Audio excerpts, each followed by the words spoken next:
yung first message natin, Virgo. Ito guys, ibig sabihin nito may mga taong handang tumulong sa inyo. Kung kayo yung nakakaluwag-luwag sa buhay, mga kapiksi, and if you feel like may mga tao na kailangan ng tulong nyo, may mga humihingi ng tulong nyo, kung kaya nyo namang tumulong guys, nang walang kapalit, no? Tumulong kayo, kumbaga, share your blessings, mga kapiksi. Masarap yung pakiramdam na nakatulong tayo sa ibang tao. And kung kayo naman yung kailangan ng tulong, huwag kayo mahiyang magsabi.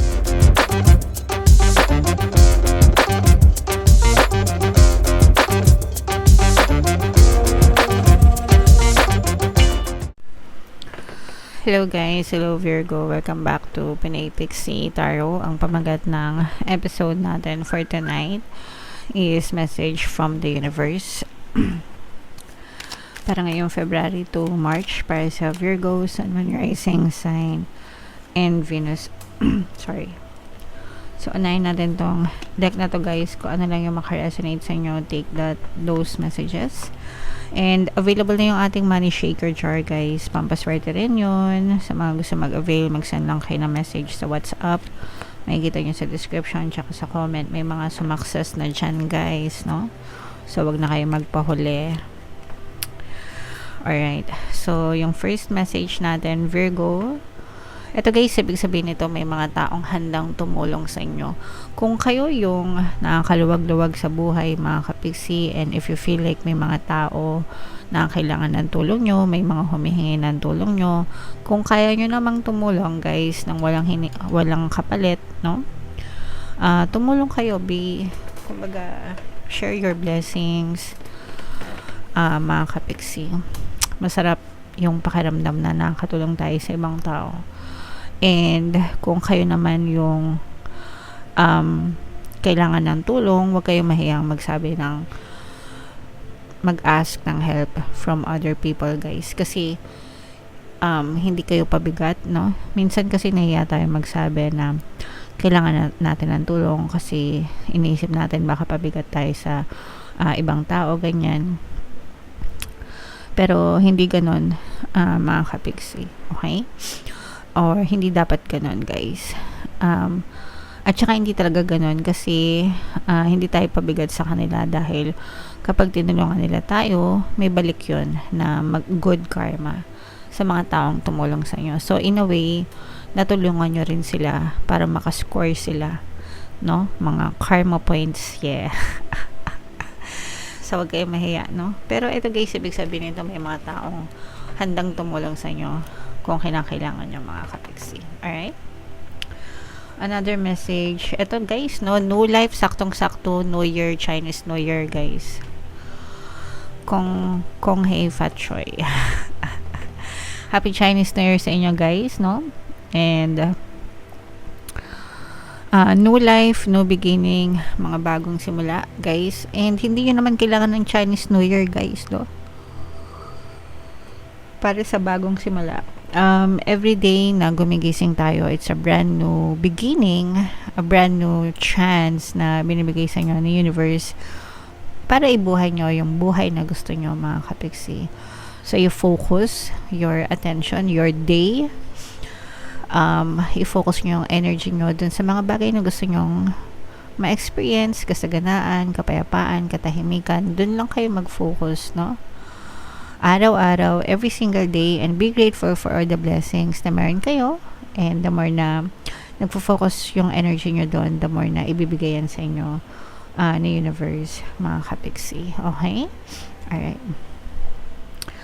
And ito, co-create. Ibig sabihin nito guys, may bahagi ka sa creation process ng buhay mo. Nasa Diyos ang awa, nasa tao ang gawa. So, nasa Diyos ang awa, so dasal tayo, 'di ba? Magdadasal tayo through prayers and affirmations, ipaparating natin kay universe kung ano ba yung gusto natin. And then, nasa tao ang gawa, so yun yung part natin. Yung pagkilos natin, we should align ourselves dun sa gusto natin, mga kapiksi. Hindi pwedeng nagdadasal ka, positive yung dasal mo, pero ikaw negative, 'di ba? Naninega ka,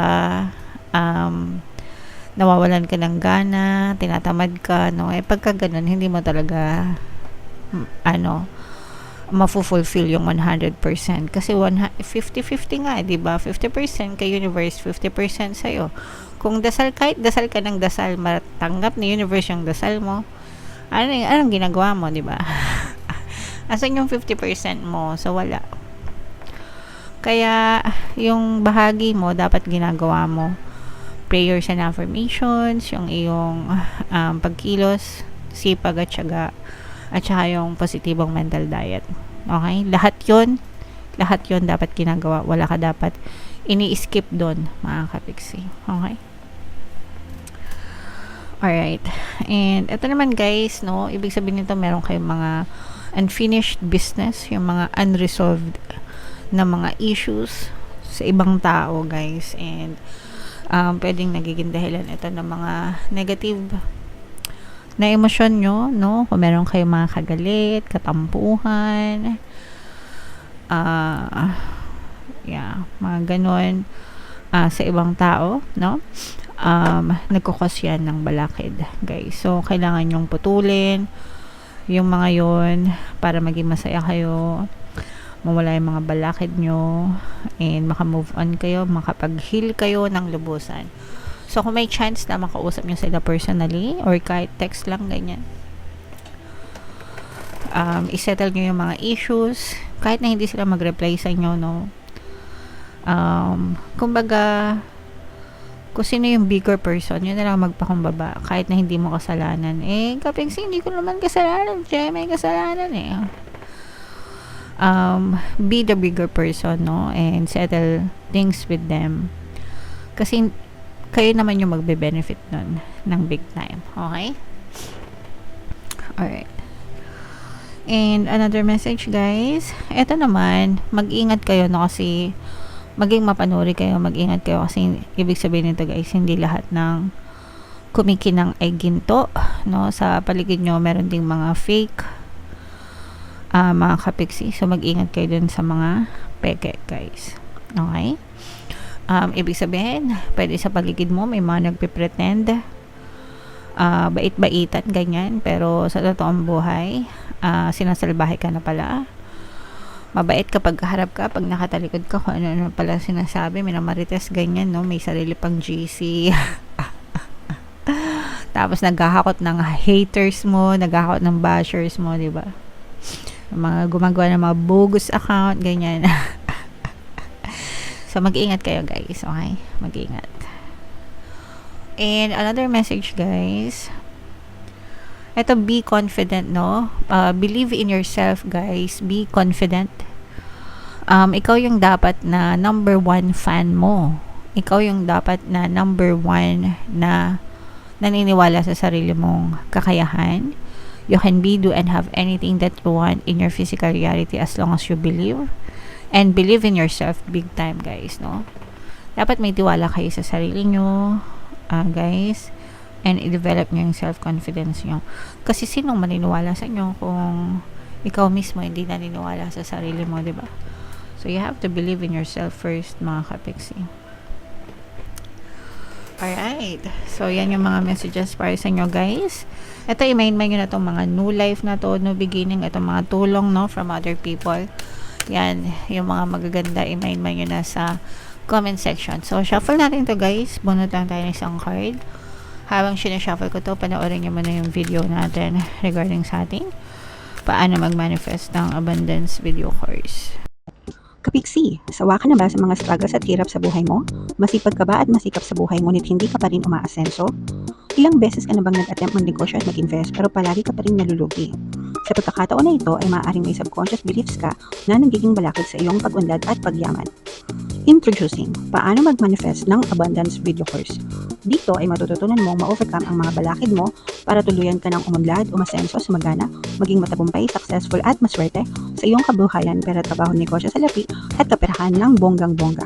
Dali, mag-send na ng email sa pinoypixie@gmail.com at simulan na ang iyong pagyaman ngayon.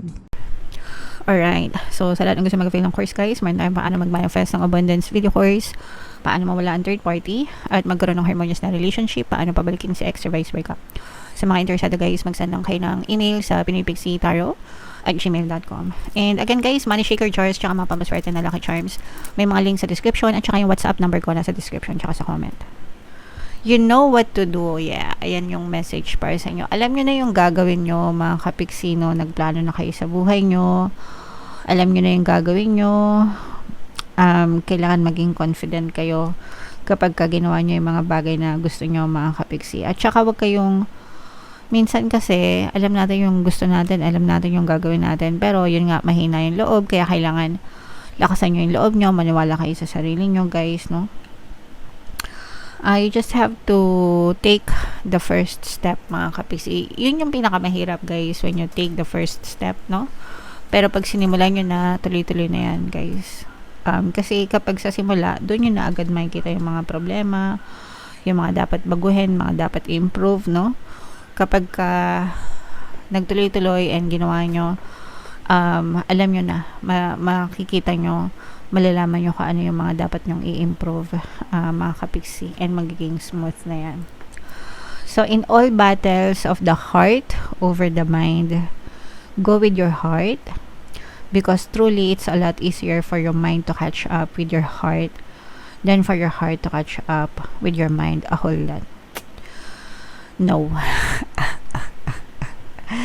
Hindi, mga kapiksi. Kailangan palaging patas yung pag-iisip at saka yung puso. Kasi yung iba, ginagamit yung puso para sa mga affair, no? And alam naman natin na masama yun. O, hindi tama. Sasabihin nila, kapiksi, mahal ko. So, affair is an affair. Masama pa rin. Kasi, the reason kung ba't siya masama is because nanlamang ka ng kapwa mo. Diba? Hindi para sa'yo inagaw mo, or sabihin na natin na, kapiksi, hindi ka maalam biktima din ako, hindi naman niya sinabi na may jowa siya. Ngayon, alam mo na. Diba? So, what would you do? What would you feel kung ikaw yung inagawan? Diba? What would you feel kapag ikaw yung naloko? So, wag kayong mangagaw, wag kayong manloko, mga kapiksi. So, kailangan palaging balanse yung utak at saka yung puso, guys. Hindi pwedeng mas lamang yung puso, mas lamang yung isip. No. Paganahin nyo ng parehas, guys, no? Alright. So, yeah. Comment down below, guys, if feeling nyo nakaresonate kayo dyan, mga kapiksi, and yung mga magaganda, no? I-mind nyo lang sa comment section.